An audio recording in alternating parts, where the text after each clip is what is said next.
Tonight, in the third session of this series, we're going to talk about shifting your beliefs. One of my favorite subjects, one of my favorite topics. So, as we get started here, so the question I have for you is, have you ever wondered why people that play the lottery end up going bankrupt or broke?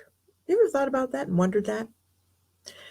Well, if you're thinking about playing those Mega Millions and buying a ticket, hoping that you're going to win the lottery, then I'm going to help you understand why that keeps happening to people that win the lottery.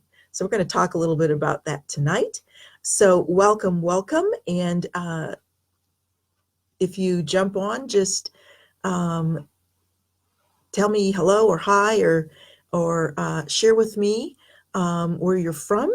And if you're on the replay, just type in hashtag replay, and just so glad that you are here.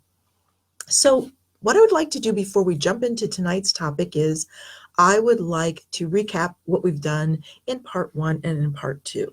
So in part one, we talked about what getting clear on what you want and looking at the goals that you have, and do they make sense for you, and are they based on concrete info? Those are the two things that we looked at in the first session.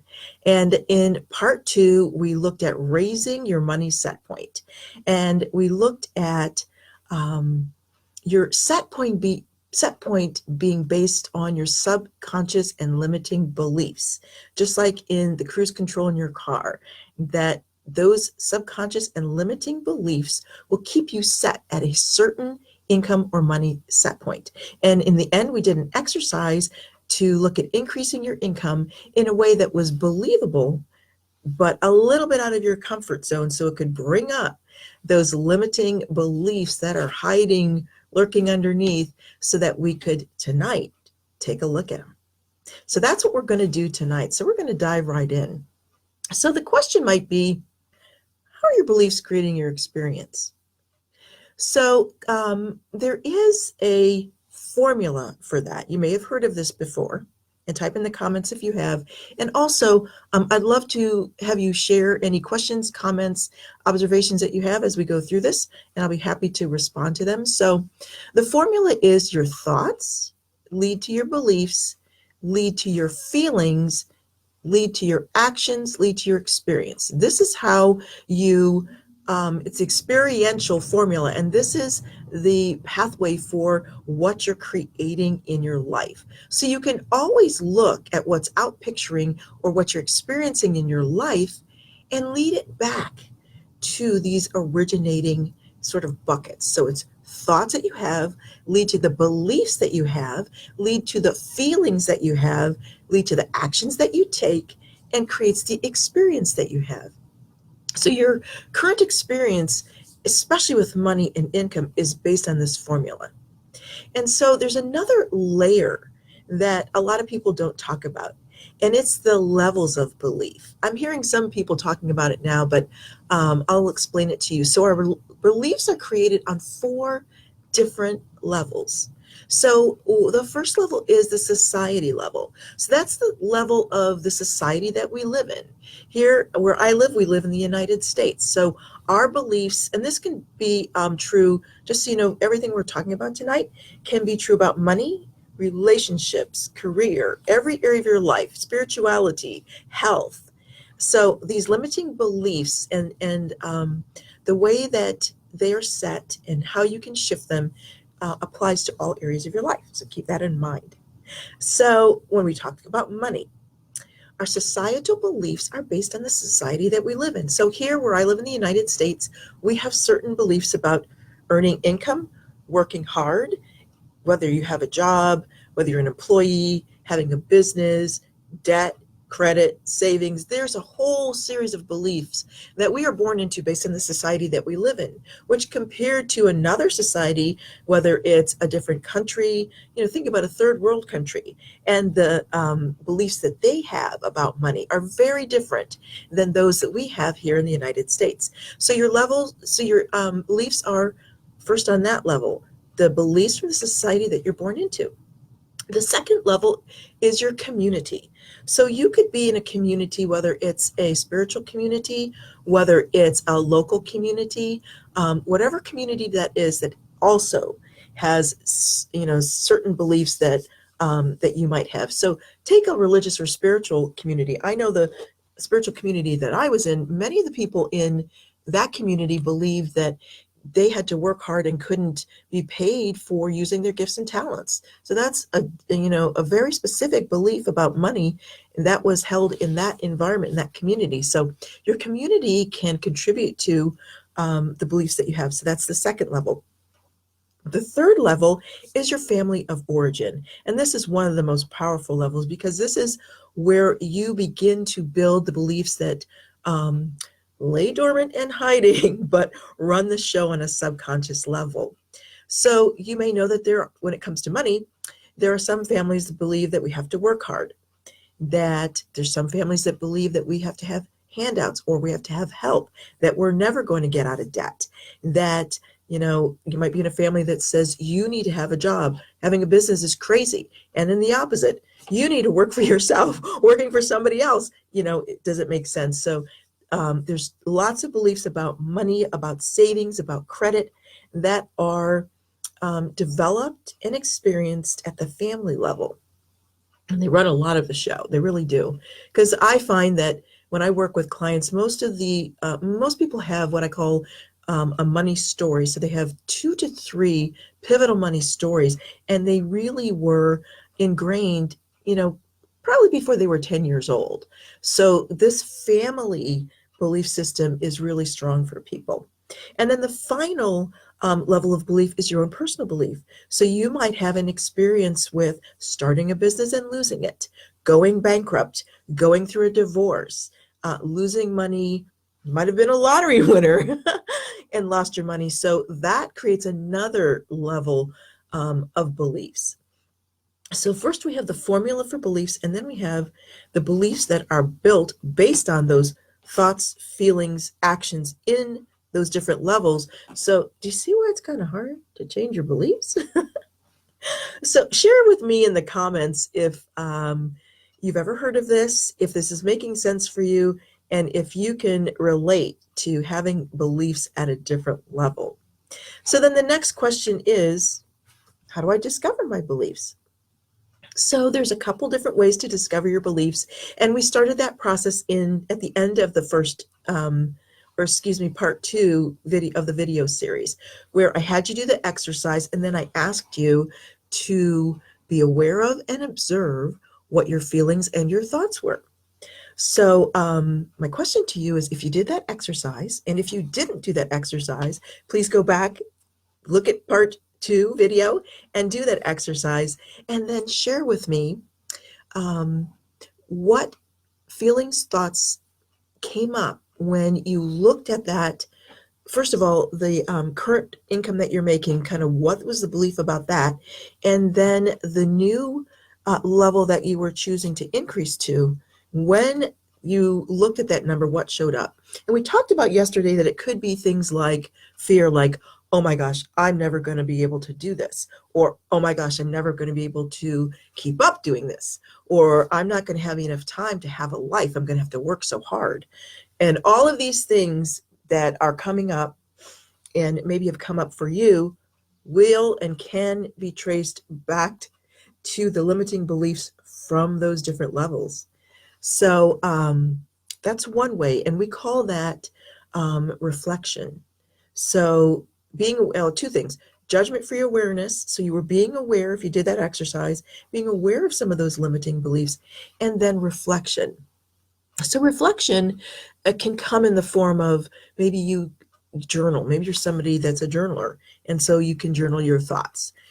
Maybe you are somebody that is very observant and reflect on things, and so you go through something or a situation and you think about it. Maybe you're somebody that has to talk it out, and so you talk with a family member or a friend, and you get your awareness and your insight, and discover some of these limiting beliefs through conversation.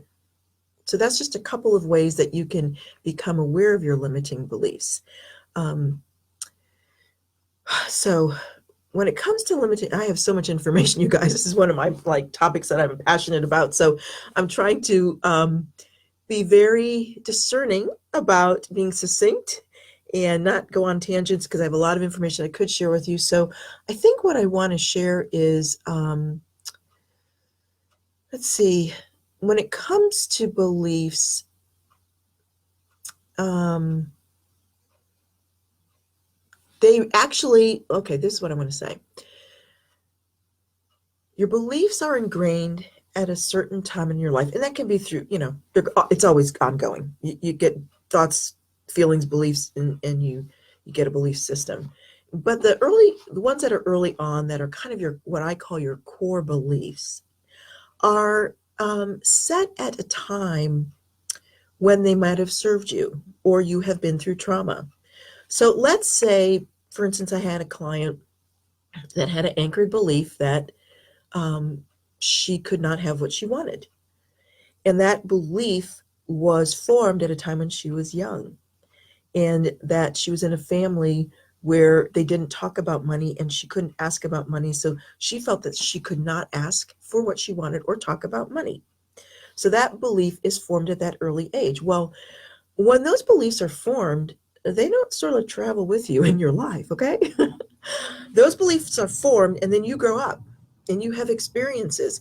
And um, our belief system is set to keep us safe. So if things occur in your life that maybe are there to trigger that belief, you're going to bury them. You're going to distract from them. You're going to have addictions. You're going to have distractions. And so those beliefs actually go underground. So they're subconscious. That's what they're subconscious. But they are running the show on your emotions. And let's just go back a step, because your emotions, your feelings, your emotions are very, very important when it comes to that formula of how your beliefs are created. So, thoughts lead to your beliefs, lead to your feelings, your actions, your experience. Your feelings are your barometer for um, the vibration that you have, the energy that you have for attracting things in your life. Now, many people think that they can change their thoughts and their beliefs, and everything else will change. You've heard a lot of people say mindset is everything. Okay, I disagree. As one of my mentors says, Beverly says, I'm stepping on toes now. So mindset is not everything. Okay, and let me tell you why. If mindset was everything, all you'd have to do is change your mind. I got lots of clients. I got a 5-figure month. You know, thoughts, and you could actually think it, and you could actually believe it, but without an action, people, not happening.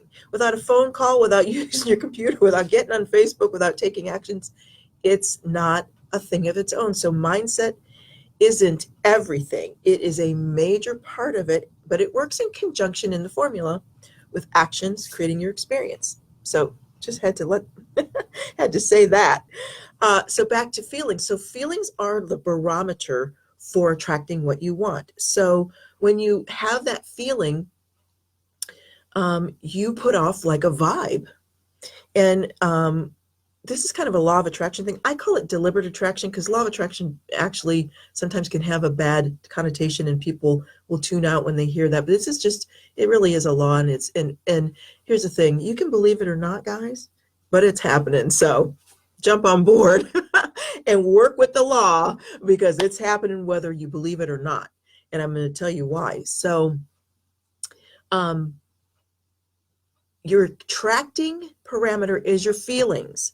So you will get what you feel, not what you think about. You're going to get what you feel, positive or negative, whether you like it or not. So if I tell you to think, so if I tell you to not think about something, so if I tell you to don't think about the color of your car, what happens? You think about the color of your car. So that's the thinking part. So if you, let's just take, for instance, affirmations, because I know that's a big thing that people use to kind of try and reprogram their thinking or their belief system. So if I have an affirmation that says, I easily and effortlessly attract my ideal clients. Okay, what am I feeling? Because the feeling now is the antenna, the barometer that attracts more things like it. So the law of attraction basically states, I attract what I focus and put my energy on. So if I'm focusing on thoughts that are negative, if I'm focusing on feelings that are negative, I'm going to experience more and more of those thoughts and feelings. So if I have an affirmation that says, I easily and effortlessly attract my ideal client or customer, which affirmations are said to be stated in the positive as if you've already achieved it, the little voice in your head probably says, no, you don't. I'm afraid. Whatever it is, and if it's subconscious, it happens and you have a feeling. And guys, this happens almost subliminal. I mean, it's like that fast. So you have the thought, you have the feeling, you don't do an action. And you don't even know that's, I mean, it's just like boop, boop. And you're like, why am I procrastinating? Why do I feel like I got to eat something? Why do I feel like I'm thirsty? What? So put in the comments if this has happened to you, like you try to use affirmations and you're like, they're just not working.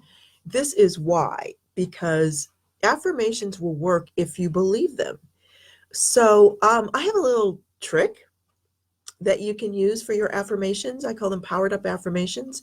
So if you need to believe the words, so you elicit a feeling that's positive, because that will raise your vibration, have you be more attractive, create what you're wanting to bring into your life, then I put in front of my affirmative statement, I'm in the process of, because I can believe that I'm in the process of attracting ideal clients and customers or a 5-figure month. I can believe that. You can even amp it up more, saying, I'm in the process of learning everything I need to know, do, and have to attract my ideal clients. I can totally believe that. So add those couple of statements. The universe is in the process of supporting me. My family is in the process of supporting me. So you have to make it a statement that you can sort of believe. And then you can then get a feeling of excitement and yeah, that makes sense. And then you become to be a positive attractive force. So I kind of combined a couple things there on the sort of deliberate attraction, the role of feelings, and then some of the ways that you can begin to shift your limiting beliefs.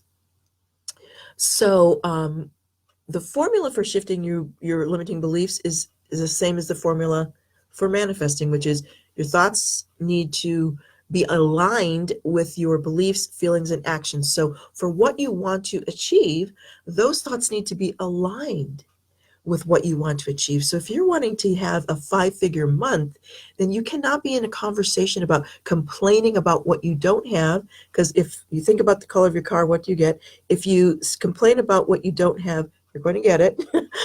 You don't need to believe it. It's going to happen whether you believe it or not. So you've got to start to shift those thoughts, beliefs, feelings, and actions in line in a positive direction, positive feelings, thoughts, and actions in what you want to achieve. So you need to start thinking. This is the mindset piece, which isn't everything, but is a big part of it. So thinking in line of that goal that you want to have. Having beliefs. So starting to have reflection, observation of the limiting beliefs, and begin to start shifting them. Having positive feelings, not complaining, not doing I don't want statements, no, not have, but stating things in the affirmative positive, not I don't want to be hustling, I don't want to, all the don't want. I want to actively attract my ideal customers, things that are in the positive. And then taking actions. That's another big important piece, to be taking actions that somebody that has that goal would take, not the actions of the person that of the goals that you have now, or that the experience that you have now are taking, but of the actions of the goal that you want to have. So that brings us back to the lottery winners. So what happens to lottery winners? Lottery winners have a certain experience based on the formula. Yes, thoughts, beliefs, feelings, actions. Great. They buy a ticket. They win the Mega Millions. I think Michelle Obama used to say it. She said that for President Obama, the presidency didn't define him, it revealed him. Money will not define you. It will reveal you and your limiting beliefs. So when you get a large amount of money, and we talked about this a little bit in part 2, if it is way above your comfort zone, you're going to have limiting beliefs, you're going to have fears, all kinds of things coming up. So that's the belief side. So you might have fear of, you know, am I deserving of this? Are my family members going to come and want all my money? Um, I'm afraid, there's all kinds of fears and worries and cares. And let me tell you, I have worked in both atmospheres. I've worked in the financial industry where people had money and a lot of it. I've worked in and dealt with people that didn't have a lot of money in my church community, in my family, and they have the same fears. People that have a lot of money have fear of protecting it, keeping it, not losing it. And the people in the other communities have the fear of not having enough and not being able to keep it and losing it. So more money, more problems. If you think about it, if you're a person that has certain money management behaviors at a certain level, whether it's $100 or $100,000, if you are a person that is looking to win the lottery and you don't have a lot of money and you have not been good at managing your money, guess what happens when you get a lot of money? You're not good at managing a lot of money. And when that happens, you fall further. So somebody that has a lot of money, that maybe spends a lot or has a lot of credit, if they lose that money, their debt is a lot higher than you or I that may not have a lot of money and may not have accumulated a lot of debt. So people that have more money have their money issues revealed to them. They're just magnified. And so the lottery winners do not have a skill set for that large amount of money, and they don't have a mindset for that large amount of money. So their subconscious beliefs just start running rampant. And the two of those combined, not being able to manage the money and not being able to deal with the uncomfortable comfort zone issues that come up, will cause them to act out, to overspend, to, whatever that is. And, everybody has a different money personality. I also work with people on their different money personalities, and there's different archetypes for them.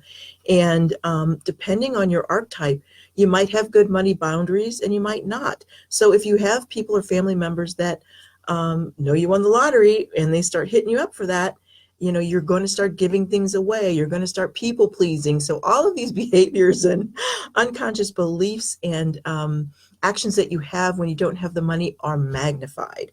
So that is kind of the theory behind why lottery winners lose their money. And they also invest in like weird businesses and give money to people and buy, houses and just waste and spend. And, it's kind of like an acting out of, oh my gosh, now I have it.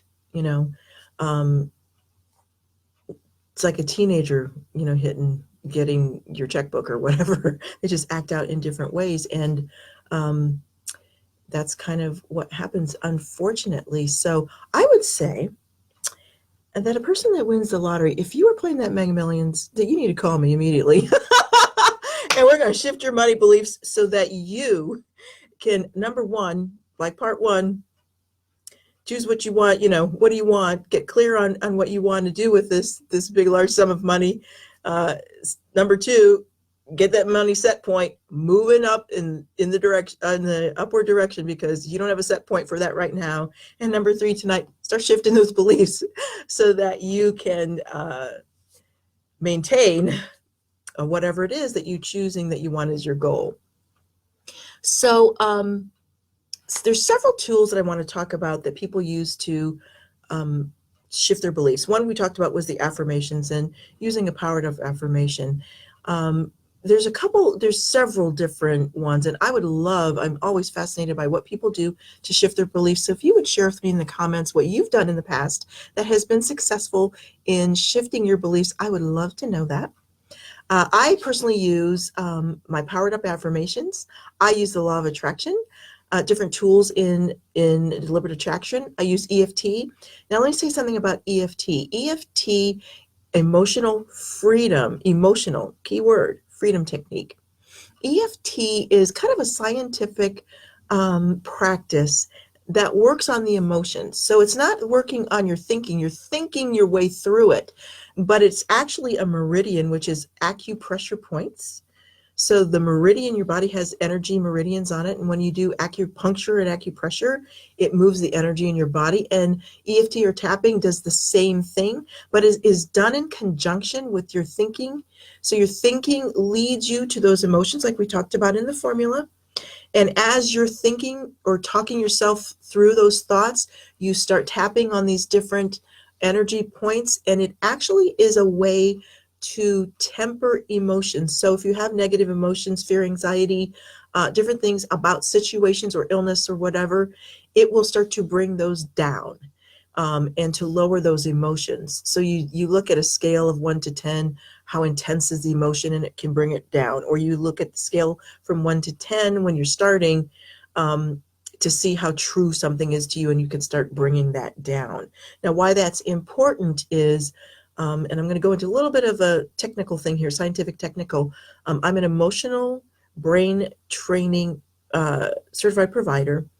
And why this is important is that we have two parts of our brain, the front brain, which is called the prefrontal cortex, and the back limbic brain, which sometimes is called the reptilian brain.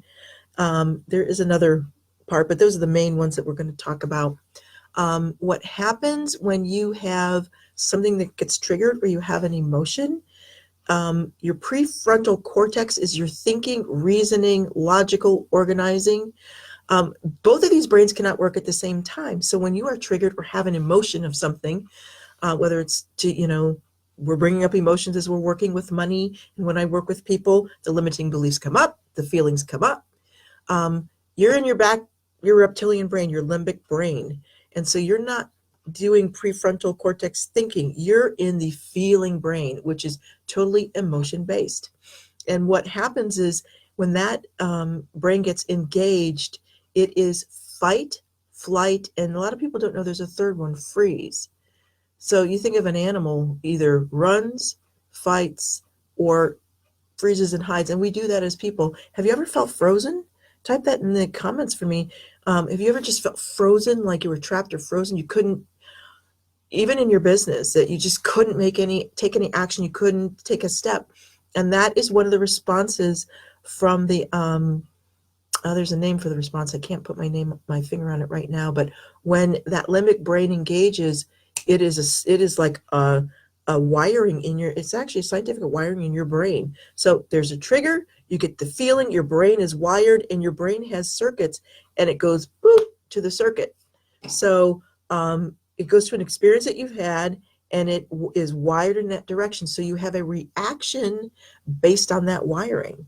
And so EFT is important because it will bring down that emotion. So just think of a time when maybe in your business, you've dealt with a difficult client, or you've had to have a hard conversation with somebody, or even in your regular life, if it's a relationship with a spouse, a child, or your work environment, and you're just like, you're at like 100, okay?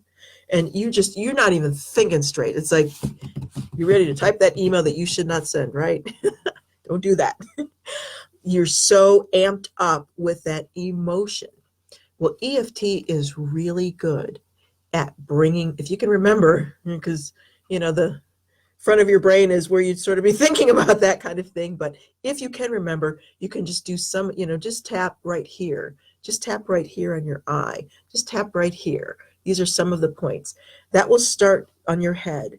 That will start to bring down that emotion and to alleviate that fight or flight response so that you can engage your prefrontal cortex. Because if you're in that limbic reptilian brain, thinking's going out the door.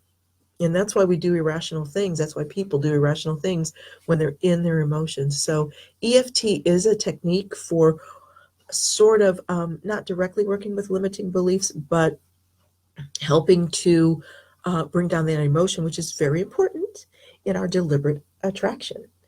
So if you can think of so there's EFT, my emotional brain training, affirmations, there's some techniques with NLP. There are a myriad of tools, techniques, and processes that people use in shifting your beliefs. So I'm interested in what you're using. I'm interested in what you think about this whole topic. And now I want you to think about, we're going to wrap up with where we left off yesterday, that you had that new money goal.